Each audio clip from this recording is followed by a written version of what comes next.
খুব মনোযোগ দিয়ে দেখছে তের খাওয়াতে এক প্রকার নাকে মুখে বরাবর শেষ করছে, কিন্তু শেষ হওয়ার আগে জাঙ্কুক ভাই আবারও প্লেটে খাবার দিল। তে থাপ্পড়ের ভয়ে বলতে চেয়েও কিছু বলতে পারছে না, বাধ্য মেয়ের মতো চুপ করে খাচ্ছে। এদিকে জাঙ্কুক তের দিকে তাকিয়ে মুচকি মুচকি হাসছে। ইয়নজুন আর জিন রান্নাঘরে কাজ করছিলেন, কিন্তু জাঙ্কুকের এমন কর্মকাণ্ডে তারাও যেন খুশিই হয়েছেন। তের বাড়ির কারোর কথা শোনে না, বড় আব্বুর সামনে একটু সম্মানার্থী লক্ষ্মীর মেয়ের মতো থাকে। তাছাড়া বাবা মা কাকামণি কাকিয়া কারোর কথাই শোনে না। সুগা এত বছর ধমকে একটু একটু খাওয়াতো, কিন্তু সারাদিন মুখ ভোতা করে রাখতো। সুগা সারাদিন শেষে রাতের বেলা বোনের জন্য এটা না সেটা কিনে এনে বোনের রাত ভাঙাতো। এত বছর পর জাঙ্কুক যেন দ্বিতীয় ব্যক্তি, যে তেকে শাসন করে, জোর করে খাওয়ায়, আর তেও যেন বাধ্য মেয়ের মতো সবকিছু মেনে নেয়। সুগা ভাইয়ের সামনে তেজ দেখালেও জাঙ্কুক ভাইয়ের সামনে তে একেবারে নিশ্চল হয়ে যায়। তে দুর্দশা দেখে জিন রান্নাঘর থেকেই বলছে, মেয়েটাকে ছেড়ে দে বাবা, আর খেতে পারছে না তো। জাঙ্কুক গম্ভীর কণ্ঠে বলল, ও যদি ঠিকমতো খেত তাহলে আমার এভাবে বসে থেকে ওকে খাওয়াতে হতো না। কেউ আর কোনো কথা বলল না। তে চুপচাপ খাওয়া শেষ করলো। তের খাওয়া শেষ হওয়া মাত্রই জাঙ্কুক উঠে বের হয়ে গেল বাড়ি থেকে। তে নিষ্পলক তাকিয়ে রইল কিছুক্ষণ দরজার দিকে, তারপর উঠে নিজের রুমে চলে গেল। একটু রেস্ট নিয়ে পড়তে বসলো। রাত 12টার উপরে বাজে। তে পড়তেছে, কিন্তু জাঙ্কুক ভাই এখনো আসছে না। চিন্তা লাগছে তে, বারবার উঠে বারান্দায় যাচ্ছে তে। সুগা ইদানিং খাওয়া দাওয়া বাদ দিয়ে কাজ করছে। মনোনয়নের ফলাফল ঘোষণা করবে আগামীকাল। কারো চোখে ঘুম নেই। দল থেকে মনোনয়ন পেয়ে গেলে আলহামদুলিল্লাহ, তারপর প্রচারণা চালাতে হবে। তারা কোনোভাবেই আজ রাতে সুগাকে ছাড়ছিল না।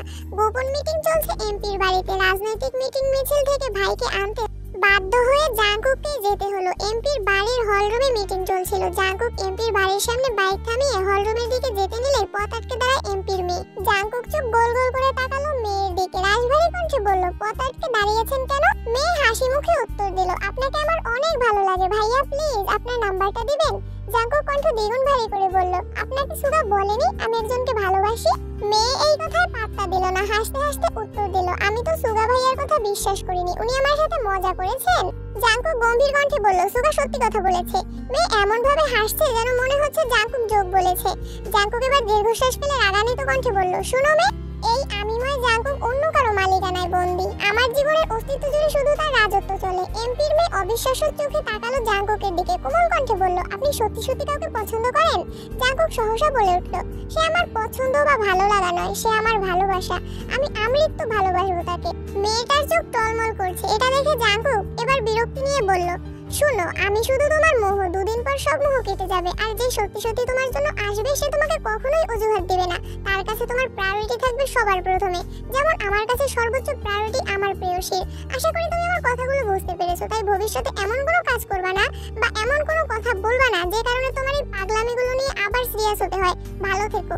গম্ভীর কণ্ঠে কথাগুলো বলেই হলরুমের দিকে পা বাড়ায় জাঙ্কুক। পিছন থেকে এমপির মেয়ে ডেকে উঠল, সরি ভাইয়া, আর কখনো এমন হবে না, প্লিজ আব্বুকে কিছু বলবেন না প্লিজ। জাঙ্কুক মুচকি হাসলো। মেয়েটা যে তার কথা বুঝতে পেরেছে এতেই ভালো লাগলো জাঙ্কুকের। হলরুমে ঢুকেই সালাম দিল এমপিকে। জাঙ্কুককে দেখে হ্যান্ডশেক করলেন এমপি। হাসি মুখে জিজ্ঞেস করলেন, কেমন আছো জাঙ্কুক? জাঙ্কুক স্বাভাবিক কণ্ঠে বলল, জি আলহামদুলিল্লাহ ভালো, আপনি কেমন আছেন?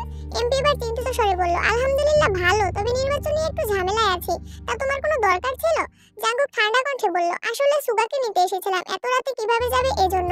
এমপি আবারও হাসি মুখে বললেন, মিটিং শেষ, খাওয়া দাওয়া করে চলে যেও। জাঙ্কুক বলল, আমরা খাবো না, অনেক রাত হয়ে গেছে, অন্য কোনো সময় খাবো। এমপিও আর জোর করলেন না। জাঙ্কুক সুগাকে নিয়ে বের হলো বাড়ি থেকে। বাইকে জাঙ্কুকের পিছনে চুপচাপ বসে আছে সুগা। অনেকটা পথ যাওয়ার পর সুগা ভয়ে ভয়ে বলল, ভাইয়া এমপির মেয়ের সাথে দেখা হয়েছিল? হ্যাঁ। সুগা আস্তে আস্তে বলল, তাকে কি বুঝাতে পেরেছো? জাঙ্কুক গম্ভীর কণ্ঠে বলল, আমার বুঝানো তো বুঝিয়েছি, কিন্তু সে কতটা বুঝেছে এটাই এখন মূল বিষয়। সুগা এবার অভিযোগের স্বরে বলল, আমি কি করব বলো ভাইয়া? কোনো দরকারে এমপির সাথে দেখা করা, গুরুত্বপূর্ণ মিটিং, সবকিছু এমপির বাড়িতেই হয়। আমার দেখা যায় প্রতিদিন অন্ততপক্ষে 2-1 বার এমপির বাড়িতে আসতেই হয়। আর এই মেয়ে যেন বসেই থাকে, কখন আমি আসবো দেখলেই ছুটে আসে, তোমার কথা জিজ্ঞেস করে শুধু। আমি কতবার বলেছি তুমি একজনকে পছন্দ করো, বিয়ে ঠিক, মেয়ে কোনো কথায় পাত্তা দেয় না। আমি এড়িয়ে গেলেও মেয়ে পথ আটকে দাঁড়ায়। এমপির চোখে এটা পড়লে তো আমাকে কালারিং বানাবে, ভাববে মেয়ের সাথে আমার কিছু চলে, তখন তো ঝামেলায় আমি ফাঁসবো, তাই তোমাকে বলেছি। একদমে কথাগুলো বলল সুগা। জাঙ্কুক স্বাভাবিক কণ্ঠে বলল, সমস্যা নাই মেয়ে, আশা করি আর কিছু বলবে না তোকে, তুই তোর কাজে মনোযোগ দিস। এরই মধ্যে বাসায় চলে আসছে দুজন। প্রায় রাত 1:30টায় জাঙ্কুক ভাই বাড়িতে ঢুকলো বাইক নিয়ে, পিছনে সুগা ভাইয়া। জাঙ্কুক ভাইকে দেখে তের চিন্তিত মলিন মুখটা তৎক্ষণাৎ জ্বলজ্বল করে উঠেছে।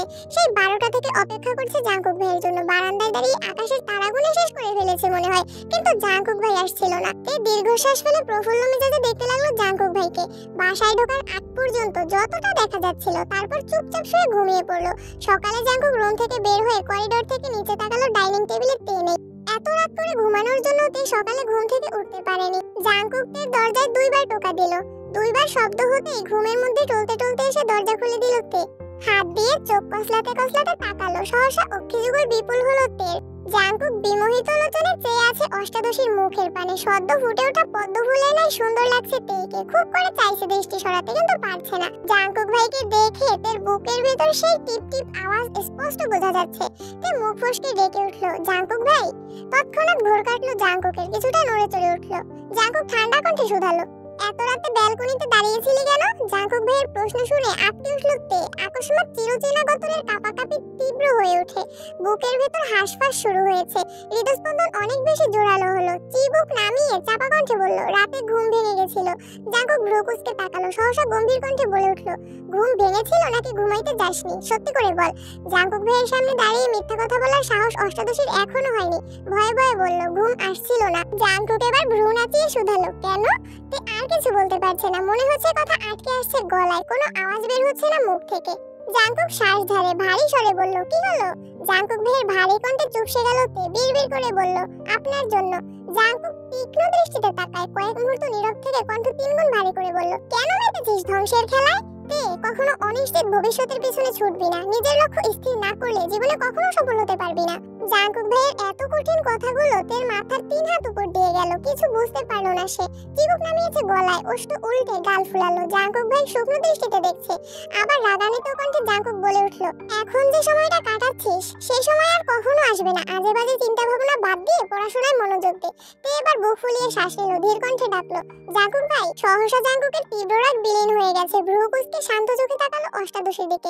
অতঃপর মৃদুগামী কণ্ঠে শুধু বলল, এই হুমতে যেন এক আকাশ সম ভালোবাসা, আবেগ, অনুভূতি মিশে আছে। তে আতঙ্কিতে তাকালো জাঙ্কুক ভাইয়ের অভিমুখে। এই মোহঘর মেশানো শোনার জন্য তের আমৃত্যু জাঙ্কুক ভাইকে ডাকতে ইচ্ছে হচ্ছে। তে সারা জীবন জাঙ্কুক ভাইয়ের কানের কাছে ঘ্যান ঘ্যান করবে। জাঙ্কুক ভাই প্রতি উত্তরে শুধু বললেই হবে। এসব ভেবেই অষ্টাদশীর ঠোঁটের কোণে হাসি ফুটে উঠেছে। জাঙ্কুক পুনরায় গম্ভীর কণ্ঠে বলল, কিছু বলবি? জাঙ্কুক ভাইয়ের কণ্ঠে তের আনন্দিত কল্পনার অবসান হলো। 1 সেকেন্ডেই গায়েব হলো ঠোঁটের কোণের মিষ্টি হাসি। চিবুক নামলো জাঙ্কুক ভাইয়ের মুখের দিকে। কষ্টপুট নেড়ে নম্রভাবে বলল, জাঙ্কুক ভাই আপনি একটু তাড়াতাড়ি বাসায় আসবেন প্লিজ। আকস্মাৎ কথাটা বলে ফেলল তে, কিন্তু এরপরই শুরু হলো কাঁপাকাঁপি। বুকের ধুকপুকানি বেড়ে যাচ্ছে। আল্লাহ জানেন জাঙ্কুক ভাই থাপ্পড়ই দেন কিনা। সহসা দুহাত নিজের দুগালে রাখলো তে। জাঙ্কুক ধমক দিতে গিয়েও তের এমন কাণ্ডে কপাল কুঁচকালো। ঢোক গেলে রাগ গেলে সহসা চাপা কণ্ঠে বলে উঠল, কেন? অষ্টাদশী গালে হাত রেখে কাপা কাপা কণ্ঠে বলল, আপনি বাসায় না ফিরলে আমার ঘুম আসে না। কথাটা বলেই দু চোখ বন্ধ করে কপাল কুঁচকে দাঁতে দাঁত চেপে দাঁড়ালো তে। জাঙ্কুক প্রশস্ত নেত্রে চাইলো অষ্টাদশীর দিকে। তের হালচাল দেখে ঠোঁটের কোণে হাসি ফুটে ওঠে, কিন্তু অষ্টাদশীর চোখ বন্ধ থাকায় শব্দহীন সেই হাসি দেখতে পেল না। জাঙ্কুক নিগ্রহ দৃষ্টিতে তাকিয়ে আছে অষ্টাদশীর দিকে, যেন এই দৃষ্টি সহজে কাটানো সম্ভব না। কয়েক মুহূর্ত চললো এভাবে। কিছুক্ষণ পর জাঙ্কুকের ফোনে কল আসায় মনোযোগ নষ্ট হলো। পকেট থেকে ফোন বের করলো, অফিসের কল। তৎক্ষণাৎ রিসিভ করলো। 30 সেকেন্ড হবে হয়তো কথা বলে রেখে দিল। এতক্ষণেতে অনেকটাই স্বাভাবিক হয়ে গেছে, কিন্তু গাল থেকে হাত নামায়নি এখনো। জাঙ্কুক কল কেটে পুনরায় শক্ত কণ্ঠে বলল, আমার তাড়াতাড়ি অফিসে যেতে হবে। আমার খাওয়া শেষ হওয়ার আগে তোকে যেন খাবার টেবিলে দেখি। এই বলে করিডোরের দিকে পা বাড়ালো জাঙ্কুক। তে পিছন থেকে কোমল কণ্ঠে আবার ডেকে উঠল, জাঙ্কুক ভাই। জাঙ্কুক সহসা উত্তর দিল, এই হুমটাতে ছোট্ট তের বুকে বারবার যেন ধাক্কা লাগছে। কোমল কণ্ঠে বলল, বললেন না তো তাড়াতাড়ি আসবেন কিনা? জাঙ্কুক ঘাড় ঘুরিয়ে তাকালো। তে সঙ্গে সঙ্গে মাথা নিচু করে ফেললো। জাঙ্কুক কিছুটা গম্ভীর স্বরে বলল, আসতে পারি যদি তুই আমার কথা মানিস। আর কিছু না বলে দ্রুত পায়ে নেমে গেল নিচে। জাঙ্কুক ভাই এত সহজে মেনে নিয়েছে ভেবেই তে খুশিতে আত্মহারা হয়ে যাচ্ছে। দ্রুত ফ্রেশ হয়ে চুলগুলো ঠিকঠাক করে হুটোপুটি করে নিচে নামতে লাগলো। হাসি মুখে এসে বসলো জাংকুক ভাইয়ের বিপরীতে। একবার দেখলো জাংকুক ভাইকে, প্লেটের দিকেও তাকালো, কিন্তু ততক্ষণে জাংকুক ভাইয়ের খাওয়া শেষের দিকে। খাওয়া শুরু করতে করতে জাংকুক ভাই খাওয়া শেষ করে উঠে ফ্রেশ হয়ে অফিসের উদ্দেশ্যে চলে যাচ্ছে। এক মুহূর্ত তাকিয়ে রইলো জাংকুক ভাইয়ের দিকে, তারপর স্বাভাবিক হয়ে খেতে শুরু করলো। জাংকুক ভাইয়ের এত কথার মধ্যে তাই যেন বারবার কানে বাজছে তেল। সবগুলো কথাই মনে পড়ছে। খাওয়া শেষ করে রুমে গিয়ে শুয়ে জাংকুক ভাইয়ের কথা ভাবছে। মনে মনে নিজেকে প্রশ্ন করছে, সেই প্রশ্নের উত্তর নিজেই দিচ্ছে। সবশেষে সব প্রশ্নের একটাই উত্তর পেল। জাংকুক ভাই চান আমি ভালোভাবে পড়াশোনা করি, তার মানে এতেই জাংকুক ভাই খুশি হবেন। আজ থেকে আমি সিরিয়াসলি পড়াশোনা করব, তারপর দেখব জাংকুক ভাই আমার সাথে ভালোভাবে কথা না বলে কি করে। কিছুক্ষণ শুয়ে থেকে সব ভেবে সহসা উঠে পড়তে বসলো। সব সময় দৌড়ে পড়ে, পড়লে করিডোর থেকে তো শোনা যায়, পাশাপাশি সুগা বা জাংকুকের রুম থেকেও মোটামুটি শোনা যায়। গোসল, নামাজ, কোচিং, টিউশন সবকিছু সময় মতো করছে যেন জাংকুক ভাই আর রাত দেখাতে না পারে। কি সব ধ্বংসের কথা বললো, এসব কঠিন কথা যেন আর শুনতে না হয়। জাংকুক ভাই যেন সর্বদা কোমল ভালোবাসা মিশ্রিত কণ্ঠে বলে, আর কিছুই বলতে হবে না। এদিকে মনোনয়নের ফলাফল ঘোষণা করা হয়েছে। সুগাদের এমপি দলীয় প্রতীকে মনোনীত হয়েছেন। পার্টি অফিস থেকে শুরু করে এমপির বাড়ি পর্যন্ত হইচই শুরু হয়েছে। নিষেধাজ্ঞা অমান্য করে সব গণহারে মিছিল দিচ্ছে। প্রথমবারের মতো মনোনীত হয়েছেন এমপি। সুগা সহ সভাপতি, সাধারণ সম্পাদক, সাধারণ সদস্যরা মিষ্টি খাওয়াচ্ছেন সবাইকে। এক পর্যায়ে এমপির বাড়িতে গেল সুগা সহ আরো 2-4 জন। এমপির মেয়ে হাসি মুখে সুগার সামনে এসে দাঁড়ালো। বাবা মনোনয়ন পেয়েছে, এতে মেয়ের খুশির সীমা নেই, কিন্তু সুগা মেয়েকে দেখেই কিছুটা ঘাবড়ে গেছে। জাংকুক ভাইয়া গত রাতে বুঝিয়ে গেল, তারপরও যদি মেয়ে পাগলামি করে আর সেটা এমপির নজরে পড়লে সুগা শেষ। সুগা কিছুটা ভীতু গলায় বলল, কিছু বলবেন? এমপির মেয়ে হাসি মুখ উত্তর দিল, হ্যাঁ ভাইয়া। সুগা কপাল কুঁচকে বলল, কি? এমপির মেয়ে হাসি থামিয়ে কিছুটা গম্ভীর কণ্ঠে বলল, আই এম সরি ভাইয়া, আমি আপনাকে এই কিছুদিন অনেক জ্বালিয়েছি। আপনি এতবার বলেছেন জাংকুক ভাইয়ের গার্লফ্রেন্ড আছে, কিন্তু আমি বিশ্বাস করিনি। গতকাল জাংকুক ভাইয়াও বলে গেছেন ওনার জীবনে অন্য কেউ আছে। এজন্য আমি সিদ্ধান্ত নিয়েছি আর কোনোদিন ওনার কথা জিজ্ঞেস করব না আপনাকেও আর বিরক্ত করব না কখনো। আপনি অনেক ভালো, আমি চাই আপনি আব্বুর জন্য সর্বোচ্চ চেষ্টা করুন যাতে আব্বু এমপি হতে পারে। সুগার চোখ ছানা বড়া হয়ে গেল। মনে মনে বলছে, বাহ ভাইয়া, তোমার 2 মিনিটের কথায় আমার 15 দিনের সমস্যার সমাধান করে দিলা। You are great bro. হাসি মুখে বলল, তুমি যে বুঝতে পারছো এতেই খুশি। এটুকু বলেই মেয়ের থেকে বিদায় নিয়ে এমপির সাথে দেখা করতে চলে গেল। বর্ষাকাল শুরু হয়ে গেছে, কিন্তু এখনো বৃষ্টি শুরু হয়নি। আজ বিকেল থেকেই আকাশে মেঘের গর্জন। কোচিং শেষে বাসায় এসেছে।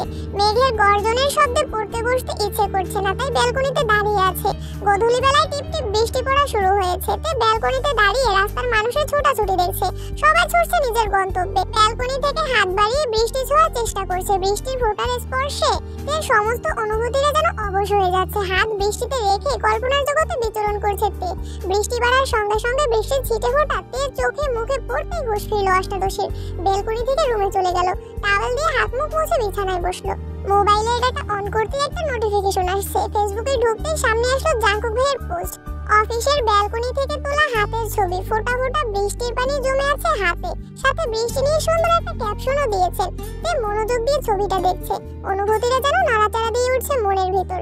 জাংকুক ভাইও বৃষ্টিতে হাত ভিজিয়েছে, তার মানে জাংকুক ভাইয়েরও বৃষ্টি ভালো লাগে। ভাবতেই লাজুক হাসলো। নিজের ভালো লাগাগুলো যদি ভালোবাসার মানুষের সাথে মিলে যায় তাহলে আর কি লাগে। সন্ধ্যার পর ঘন্টা 2 পড়াশোনা করলো। বৃষ্টি বেশি থাকার কারণে রোজ আপু পড়াতে আসবেন না বলেছেন। বাড়ির কর্তারা বাড়ি ফিরে এসেছেন এই বৃষ্টি শুরুর দিকে। গাড়িতে চলাচল করায় বৃষ্টি ছুতেও পারেনি ওনাদের। সুগাও হই হুল্লোড় করে বাড়িতে ফিরেছে ঘন্টাখানেক আগে। রোয়া ডাকছেন সবাইকে খাবার খাওয়ার জন্য। নেমেই একবার দেখলো ডাইনিং টেবিলের দিকে। জাংকুক ভাই এখনো ফেরেননি, বাকি সবাই আছেন। পা বাড়ালো টেবিলের দিকে, তখনই কাক ভেজা হয়ে ফিরেছে জাংকুক। মাথা থেকে পা পর্যন্ত ভিজে একাকার অবস্থা। চেয়ারের হাতল ধরে দাঁড়িয়ে পড়লো। জাংকুকের এই অবস্থা দেখে সোবিন বলে উঠলেন, কিরে এই বৃষ্টির মধ্যে আসতে গেলে কেন? বৃষ্টি কমলে আসতে পারতি। জাংকুক চুল ঝাড়তে ঝাড়তে উত্তর দিল, অফিসে বসে থাকতে ইচ্ছে করছিল না, সিঁড়ির দিকে যাচ্ছে। জিন ডেকে বললেন, তুই কি এখন খাবি নাকি পরে খাবি বাবা? জাংকুক সিঁড়ি দিয়ে উঠতে উঠতে উত্তর দিল, 5 মিনিটে আসছি আমি। 5 মিনিটের মধ্যে ফ্রেশ হয়ে একটা হালকা গোলাপি রঙের শর্ট হাতার টি-শার্ট সাথে কালো ট্রাউজার পরে নিচে নামলো। ততক্ষণে সোবিন কিম নামজুন চলে গেছেন। সুগার খাওয়া শেষের দিকে। জাংকুক চেয়ার টেনে বসতে নিলে নজর পড়ে জাংকুক ভাইয়ের দিকে। এই প্রথমবার জাংকুক ভাই শর্ট হাতার টি-শার্ট পরেছে, তাও আবার সাদা, কালো রং বাদে। শব্দই হেসে উঠলো। দৃষ্টি তার জাংকুক ভাইতে আবদ্ধ। জাংকুক বসে বলল, congratulation Suga, go ahead, best of luck. দৃষ্টি এবার সুগা ভাইয়ের দিকে যায়। সুগা ভাইয়া খুশিতে গদগদ হয়ে উত্তর দিল, থ্যাংক ইউ সো মাচ ভাইয়া। জাঙ্কুক এবার কিছুটা চিন্তিত স্বরে বলল, ওই বিষয়টা কি সমাধান হয়েছে? এবারও সুগা হাসি মুখে জবাব দিল, জি ভাইয়া, আমার কাছেও মাপ চেয়েছে। তে মনোযোগ দিয়ে দুই ভাইয়ের কথোপকথন শুনছিল। সহসা উত্তেজিত কণ্ঠে বলে উঠল, কি হয়েছে? জাঙ্কুক তের দিকে তাকিয়ে উত্তর দিল, সুগাদের নেতা দলীয় মনোনয়ন পেয়েছে। তেও এবার খুশি মনে ভাইকে অভিনন্দন জানায়, সাথে জেনি আর লিমিনহো অভিনন্দন জানায়। জেনি মজার ছলেই বলে উঠল, ভাই আমাদের ট্রিট দিবা না? সুগা বলল, কি ট্রিট চাস বল? তে তৎক্ষণাৎ উত্তর দিল, এখন ট্রিট লাগবে না, জিতলে পরে বড় করে ট্রিট খাবো। ঠিক আছে, আজকে তাহলে আমার পক্ষ থেকে তোদের নুডলস ট্রিট দেবো রাত 10টায়। তুমি রান্না করবা ভাইয়া? সুগা দাঁত বের করে হাসলো আর বলল, হ্যাঁ আমিই রান্না করব, সাথে ভাইয়া থাকবে। জাঙ্কুক আকস্মাৎ কপাল কুঁচকে ঠাট্টার স্বরে জবাব দিল, ইস, তুই ট্রিট দিবি, আমি কেন হেল্প করব? আনন্দ যেমন তুই করে আসছিস, এখন কষ্টটাও তোকেই করতে হবে। সুগা ভ্রুগুটি এক পলক তাকালো ভাইয়ের দিকে, তারপর বলল, ঠিক আছে, আমিই করব। তোমাদের আমার রুমে দাওয়াত রাত 10টায়। তেজিনি আর লিমিনহো একসাথে বলে উঠল, ইয়াহু! সুগা আটকে উঠে বলে, এই থাম, চুপ কর তোরা। বড় আব্বু আর আব্বু শুনলে সব আনন্দ মাটি চাপা দিয়ে দিবে। তিনজনই থেমে গেল। তে খাচ্ছে, সাথে জাঙ্কুক ভাইকেও একটু পর দেখছে। কয়েকবার দেখার পর হঠাৎ জাঙ্কুক চোখ তুলে তাকাতেই চোখাচোখি হলো দুজনের। তে তখনও শান্ত চোখে তাকিয়ে আছে। তের চাউনি দেখে জাঙ্কুক কপাল কুঁচকালো, কিন্তু তের সেদিকে নজর নেই। জেনি আর লিমিনহো খাচ্ছে, তাই জাঙ্কুক কোনো কথা না বলে টানা 2-3 বার ভ্রু নাচালো। এতক্ষণে তের আবেশ কাটে, লাজুক হেসে মাথা নিচু করে ফেলে। তে মাথা নিচু করেই খাবার শেষ করলো। রুমে গিয়ে আবারও পড়তে বসলো তে। জাঙ্কুক খাওয়া শেষ করে কিছুক্ষণ মা, মামনি আর কাকিয়ার সাথে গল্প করে। এত রাতে বাড়ি ফেরায় তাদের সাথে ঠিকমতো কথা হয় না ছেলেটার। গল্প শেষ করে নিজের রুমে যাওয়ার পথে কানে ভেসে আসে তের পড়ার শব্দ। মুচকি এসে রুমে চলে গেল। রাত 10টার পর সুগা রুমের সামনে হাজির হলো তে। বিছানার উপর বসে আছে জেনি আর লিমিনহো। সুগা খাবার পরিবেশন করছে। তে ঢুকতে নিলেই সুগা বলে ওঠে, বনু, বসার আগে ভাইয়াকে একটু ডেকে আসবি প্লিজ। আর হ্যাঁ, জোরে ডাকিস না, আব্বুর কানে গেলে খবর আছে কিন্তু তোর। তে মলিন হাসলো। তের মনের ভেতর ধুকপুক শুরু হয়ে যাচ্ছে। গুটি গুটি পায়ে এগিয়ে গেল জাঙ্কুক ভাইয়ের রুমের দিকে। দরজা খোলাই ছিল। তে দরজায় থেকে উকি দিল ভেতরে, কিন্তু রুমে কেউ নেই। ধীর পায়ে ভিতরে ঢুকে ব্যালকনির দিকে পা বাড়ালো তে। জাঙ্কুক ভাই গ্রিলে হাত রেখে তাকিয়ে আছে আকাশের পানে। বৃষ্টি কম, তবে আকাশের মেঘের গর্জন হচ্ছে, আর কিছুক্ষণ পর পর বিদ্যুৎ চমকাচ্ছে। তের খুব ইচ্ছে করছে জাঙ্কুক ভাইয়ের পাশে দাঁড়িয়ে বৃষ্টি উপভোগ করবে, তাই চুপচাপ জাঙ্কুক ভাইয়ের পাশে দাঁড়িয়ে পড়েছে। একটু পর পর বিদ্যুৎ চমকানো দেখে আটকে উঠছে তে। দিনের বেলা বৃষ্টি তার যতই পছন্দ হোক না কেন, রাতের বেলা বৃষ্টি হলে তে কখনোই ব্যালকনিতে বের হয় না। শব্দের মাত্রা তীব্র হলে কানে আঙুল দিয়ে ঘুমায়। আজ সাহস করে রাত 10টায় জাঙ্কুক ভাইয়ের পাশে তো দাঁড়িয়েছে, কিন্তু বিদ্যুৎ চমকানো দেখে বারবার বুক কাঁপছে অষ্টাদশীর। জাঙ্কুক তখনও দুর্বোধ্য দৃষ্টিতে চেয়ে আছে অসীম দূরত্বে। সহসা বলে উঠল, মনে জোর নেই তাহলে এখানে দাঁড়িয়ে আছিস কেন? তে জাঙ্কুক ভাইয়ের দিকে তাকালো, কিন্তু জাঙ্কুক ভাইয়ের অভিব্যক্তি বোঝা গেল না। তাকিয়ে আছে আকাশের পানে। তে ভাবছে, জাঙ্কুক ভাইয়ের কি সব দিকেই চোখ আছে? তে আস্তে আস্তে বলল, ভাইয়া ডাকতে বললো আপনাকে। জাঙ্কুক স্বাভাবিক কণ্ঠেই বলল, তুই যা, আমি আসছি। তে রুমে ঢুকতে নিতেই ঠাটার শব্দ হয়, সাথে বিদ্যুৎ চলে যাওয়ায় চিৎকার দিয়ে উঠল তে। জাঙ্কুক 2 কদম এগিয়ে সহসা তের হাত ঝাপটে ধরে বলল, কি হয়েছে, ভয় পাইছিস? জাঙ্কুক পুনরায় বলল, তুই ভিতরে ঢুক, আমি আছি, ভয় পাস না। তে 2 হাতে আঁকড়ে ধরলো জাঙ্কুক ভাইয়ের হাত। গুটি গুটি পায়ে ভেতরে ঢুকলো। জাঙ্কুক এক হাতে বিছানার উপর থেকে ফোনটা নিয়ে ফ্ল্যাশ জ্বালালো। তে তখনও শক্ত করে ধরে আছে জাঙ্কুক ভাইয়ের হাত। ফোনের আলোতে স্পষ্ট দেখা যাচ্ছে তার ভয়ার্ত মুখমণ্ডল। কপাল কুঁচকে চোখ বন্ধ করে রেখেছে। জাঙ্কুক কোমল কণ্ঠে বলল, কিছু হয়নি, তাকা। তে আস্তে আস্তে চোখ পিটপিট করে তাকালো। চোখ পড়লো জাঙ্কুক ভাইয়ের হাতের দিকে। 2 হাতে খামচে ধরে আছে জাঙ্কুক ভাইয়ের হাত। তৎক্ষণাৎ ছেড়ে দিল হাত। ততক্ষণে বিদ্যুৎ চলে এসেছে। তে আর জাঙ্কুক ভাইয়ের দিকে তাকালো না, ছুটে চলে গেল রুম থেকে। ধীর পায়ে ঢুকলো সুগা ভাইয়ের রুমে। বিছানায় এক কোণায় বসে পড়লো মাথা নিচু করে। 1 মিনিটের মধ্যে জাঙ্কুকও রুমে ঢুকলো। সুগা সবাইকে খাবার দিতে ব্যস্ত হলো। নুডলস, চা, বিস্কুট সাথে মুড়ি মাখিয়েছে। জাঙ্কুক সুগার দিকে তাকিয়ে ঠাট্টার স্বরে বলল, বাহ, এত আয়োজন, সাব্বাস।